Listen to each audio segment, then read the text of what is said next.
Ер адамның киімін баспа. Оқыған Қорлан Нұрғалиқызы. Қазақ тілді контентімізді қолдай отырып, каналымызға тіркеле кетіңіз. 18 ғасырда Қазақстанның батыс өңірінде Есенгелді атты кісі тұрмыс кешіпті. Ол жеті атасынан бері бай, мал жаны мыңғырған адам болса керек. Нағыз шынжыр балақ шұбар төс дәулетті адам болған. Болыс болып елді билейді. Оның тоқалынан Бекей есімді ұлы болыпты. Бекей орысша сауаты өте жоғары, көзі ашық жігіт екен. Байдың бәйбішеден туған ұлдары Бекейдің ел ішіндегі беделін көре алмай, әкесінің ұлына айдап салады. Оған: балаңыз атадан қалған дәулетті бей-берекет шашып жүр, ел жұртқа абыройсыз қылып бітті деп жамандайды. Оған ұялып қалған Есенгелді: олай болса маған қандай ақыл бересіңдер деп сұрайды. Ойбай әке, ондай баланың барынан жоғы, тез құтылғаныңыз жөн деп азғырады мысық тілеуылдары.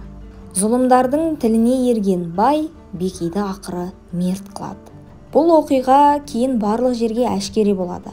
Байдың келіні өте есті жан екен. Әкесінің өз ұлының түбіне жеткенін дәлелдеп, қазы билерге жүгінеді.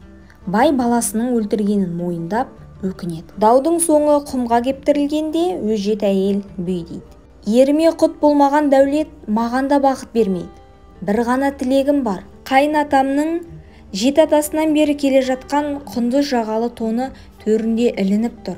Соны бір рет аттап өтем. Басқа талабым жоқ дейді. Келіннің өтініші орындалады. Көп замай Есенгелді бір жұтта 4 түлік малынан тегіс айырылып, бір күнде таяқ ұстап қалады. Киелі киімі аяққа тапталғандықтан байдың бағы тайып, ақыры Есенгелді жоқшылықта қайыр сұрап жүріп өлген екен. Міне осы оқиғадан бері киімнің де құты болатынын, киімді басқанда киесі кетіп шаңырақтан бағы ұшады деп салт дәстүрімізге енгізген екен.